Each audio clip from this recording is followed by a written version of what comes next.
इस वीडियो में बड़े ही महत्वपूर्ण प्रश्नों का उत्तर आप जानेंगे। उन प्रश्नों का उत्तर आप जानेंगे जिन्हें अक्सर नास्तिक लोग पूछते ही रहते हैं। तो बेहद महत्वपूर्ण वीडियो है, बने रहिए पूरे वीडियो के साथ। तो जय श्री सीताराम मित्रों, स्वागत है कथामृत यूट्यूब चैनल पर। प्रश्न है कि अगर राम भगवान हैं तो फिर उनको यह क्यों नहीं पता था कि रावण की नाभि में अमृत है।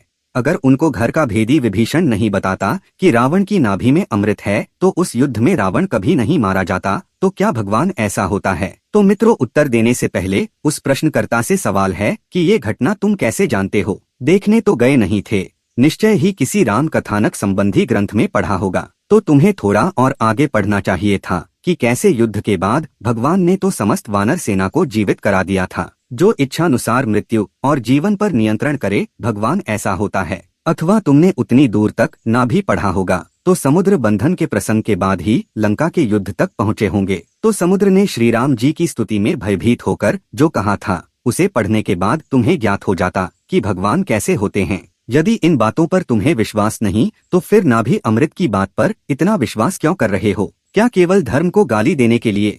भगवान केवल दुष्टों को मारते नहीं हैं, लोक मर्यादा की रक्षा भी करते हैं। विभीषण जी उनके मंत्री थे, शत्रु के भेद जानते थे। राम जी ने यह दिखाया कि एक कुशल राजा को सदैव अपने मंत्रियों से परामर्श करके ही समाधान निकालना चाहिए। विभीषण जी घर के भेदी नहीं थे, वे रावण को धोखा देकर नहीं भागे थे। उन्हें स्वयं रावण ने लात मारकर अपमानित किया और कहा कि राम के पास चले जाओ। विभीषण की कल्याणकारी बात रावण की स्वार्थ बुद्धि में समाहित नहीं हो रही थी, इसीलिए रावण ने अपने अहंकार में ऐसा किया था। विभीषण जी ही केवल रावण को समझा रहे थे, ऐसा भी नहीं है।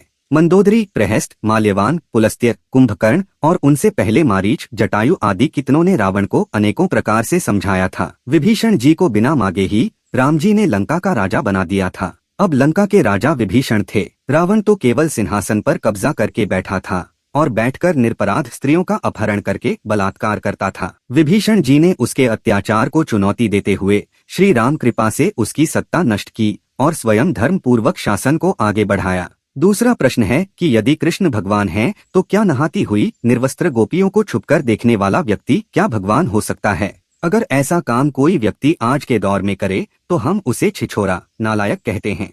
तो आप कृष्ण को भगवान क्यों कहते हो? तो मित्रों, इसका उत्तर दो बिंदुओं में समझाता हूँ। पहला बिंदु है, भगवान कृष्ण का यह दैनिक कार्य नहीं था कि जहाँ स्त्रियां नहा रही हों वहाँ जानबूझकर छिप कर देखते हों। उन्होंने बस एक बार गोपियों को यह शिक्षा देने के लिए कि निर्वस्त्र होकर जलाशय में स्नान नहीं करना चाहिए, उनके वस्त्रों को छिपा दिया था। उस समय गोपियों की एवं श्री कृष्ण की भौतिक आयु 5-7 वर्ष की ही थी। ऐसे में उनमें सांसारिक दृष्टि से भी दोष बुद्धि अव्यवहारिक है। दूसरे बिंदु में कहना चाहूंगा कि माहेश्वर तंत्र, आनंद रामायण, ब्रह्म वैवर्त पुराण, पद्म पुराण आदि के अनुसार पूर्वकाल की अनेक अप्सरा, ऋषिगण एवं वेद की ऋचाओं का ही गोपी रूप में प्राकट्य हुआ था, क्योंकि वे भगवान की लीला का सौभाग्य प्राप्त करना चाहते थे। वस्त्र हरण की घटना के समय भी वे गोप बालिकाएं श्री कृष्ण को पति रूप में प्राप्त करने के लिए कात्यायनी व्रत का अनुष्ठान कर रही थीं, और इस कारण भी भगवान कृष्ण का उनसे पति भाव होने के कारण दोष बुद्धि उचित नहीं है।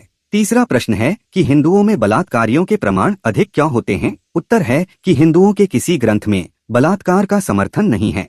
यदि किसी ने मोहवश ऐसा किया भी तो भले ही वह देवता हो, उसे कठोर दंड दिया गया, ऐसा भी वर्णन है। हमारे यहाँ सामाजिक या धार्मिक किसी भी रूप से बलात्कार और बलात्कारी का समर्थन नहीं है। बलात्कार की कुधारणा हिंदुओं की है ही नहीं। आज के कानून में भी देख लें कि गैर हिंदू अथवा धर्म में आस्था न रखने वाले लोगों की संख्या ही बलात्कारियों की सूची में सबसे अधिक है। यह केवल भारत ही नहीं, पूरे विश्व की समस्या है। जब से इस देश में म्लेच्छों का आक्रमण हुआ तब से ही ऐसे मामले बढ़े हैं। गैर हिंदू लोग तो अपने सगे संबंधी और पुत्री बहन, भतीजी, पोती, सास बहू आदि से भी व्यापक बलात्कार करते हैं, जो सर्वविदित है। आज भी देख लें कि किसी हिंदू ने यदि बलात्कार किया है तो उसके समर्थन में हिंदू समाज खड़ा नहीं होता, उसका या उसके परिवार का सामाजिक बहिष्कार होता है। जबकि गैर हिंदू बलात्कारियों को गिरफ्तार करने के लिए गई हुई पुलिस पर उस बलात्कारी के समुदाय वाले पत्थरबाजी करते हैं, तहर्रुष जेमिया के नाम पर एकजुट होकर बलात्कार करते हैं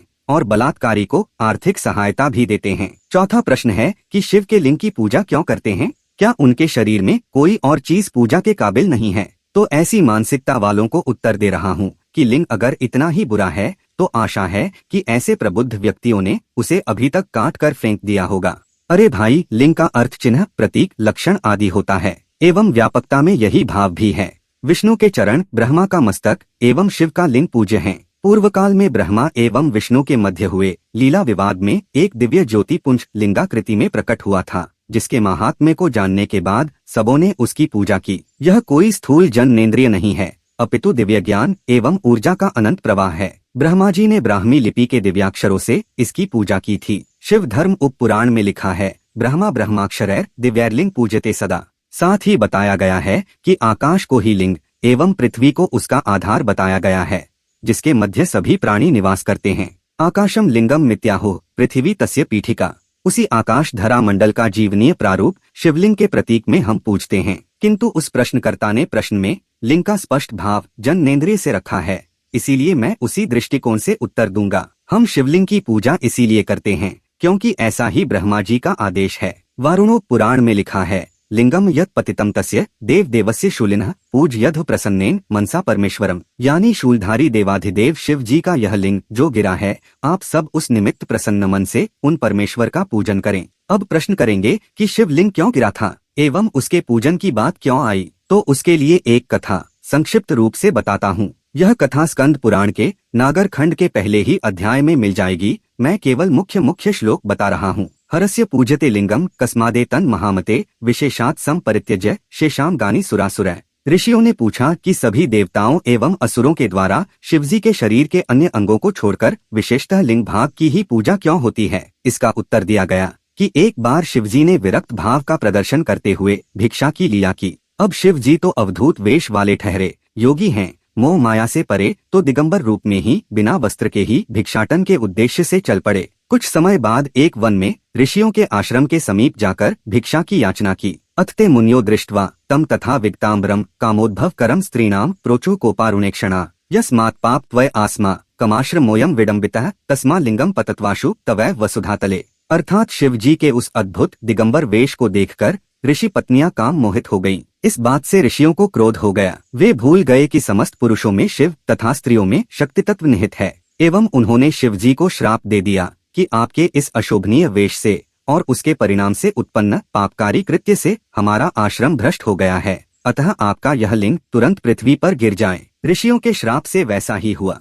उस समय उस लिंग की ऊर्जा को धारण करने में पृथ्वी समर्थ न हो सकी, सो वह भेदन करता हुआ पाताल में स्थित हो गया। इसके बाद सृष्टि में ऊर्जा का भयंकर असंतुलन हुआ, जिससे प्रलय की स्थिति आ गई। संधारे पुनर्लिंगम स्वकीयम सुर सत्तम नोचेश जगत्त्रयम देव नूनम नाशम मुपेष्यति। यानी ब्रह्मा जी ने देवगणों के साथ आकर शिव जी से प्रार्थना की, हे देवश्रेष्ठ, आप अपने लिंग को पुनः धारण कर लें, अन्यथा निश्चय ही तीनों लोकों का नाश हो जाएगा। शिव जी ने एक शर्त रखी, अद्य प्रभृति में लिंगम यदि देवा द्विजात यह पूजयंती प्रयत्नेन तरतीदम धारयाम्यहम्। अर्थात आज के बाद यदि सभी देवता ऋषि आदि प्रयत्न पूर्वक मेरे लिंग का पूजन करेंगे तो ही मैं इसे पुनः धारण करूंगा। फिर ब्रह्मा जी ने पाताल में जाकर शिवलिंग की विधिवत पूजा की एवं सब कुछ सामान्य हुआ। यही कारण है कि शिवलिंग की बाकी शिवांगों से विशेष प्रधानता है। वैसे हम लोग पंचवक्र पूजन में मुख की प्रधानता से भी पूजन करते हैं। पांचवा प्रश्न है कि खजुराहो के मंदिरों में काम क्रीड़ा और उत्तेजक चित्र हैं,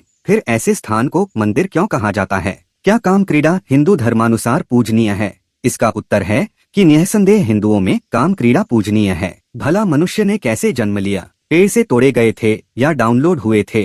केवल देवालय को ही मंदिर कहते हैं, ऐसी बात नहीं है। शब्द कल्पद्रुम आदि में मंदिर शब्द की परिभाषा है, मंदन्ते मोदन्ते लोका यत्र मन्यते सुप्यतेत्र मन्यते स्तुयते इति वा। जहाँ जाने से लोग प्रसन्न हो जाएं, सो जाएं या शांत चित्त होकर स्थिर हो जाएं, उसे मंदिर कहते हैं। इसीलिए सामान्य घर को भी मंदिर कहते हैं, क्योंकि वहाँ आप विश्राम करते हैं। कामदेव को विष्णु का अंश कहते हैं। श्रीमद् भगवद गीता में लिखा भी है कि धर्मा विरुद्धो भूतेषु कामोस्मि भर्तर्षभ। धर्म सम्मत काम को भगवान का ही अंश बताया गया है, क्योंकि वह गृहस्थ आश्रम एवं लोक विस्तार का आधार है। नंदीश्वर को भगवान शिव ने काम शास्त्र का उपदेश किया था, जो परंपरा से वात्स्यायन ऋषि के पास आया और उन्होंने काम सूत्र की रचना की। राजा पुरूरवा ने उर्वशी से देव काम सीखकर काम कुंजलता की रचना की। शास्त्र सम्मत काम क्रीड़ा मान्य है। स्वामी कार्तिकेय के विवाह के बाद देवताओं ने उन्हें उपहार दिए, जिनमें काम शास्त्र भी था। वेदों में भी काम की महिमा उसकी लोक धारण शक्ति के कारण बताई गई है। ब्रह्म वैवर्त पुराण के गणपति खंड में वर्णित है, काम शास्त्रम कामदेवो ददौ तस्मै मुदान्वितः। अथर्ववेद में वर्णित है, कामोदाता काम प्रतिग्रहीता कामः समुद्रमाविवेश कामेन त्वा प्रति गृह्णामि कामे तत्ते। खजुराहो के मंदिर भी काम शास्त्र को समर्पित हैं, किंतु लोक में बहुतों के लिए अनुपयुक्त होने से इन्हें निर्जन वन गुफाओं में बनाया गया है। ये अलग बात है कि संसार में जनसंख्या की भीड़ बढ़ने से ये समाज के सामने प्रकट हो गए। ये मंदिर इस बात को भी दिखाते हैं कि कलयुग में लोग केवल काम शास्त्र पर ही आश्रित हो जाएंगे। वस्तुतः इस वीडियो के सभी प्रश्न बिना स्वस्थ अध्ययन या चिंतन के मात्र अपना क्षोभ व्यक्त करने एवं सनातन धर्म पर आक्षेप करके अपना राजनीतिक स्वार्थ सिद्ध करने के उद्देश्य से खड़े किए गए हैं तथा ऐसे प्रश्नों को देशद्रोही शक्तियां ही प्रायोजित करती हैं। तो मित्रों, यदि यह वीडियो पसंद आया हो और आपने अभी तक कथामृत को सब्सक्राइब नहीं किया है तो जरूर सब्सक्राइब करें। सबको राम राम।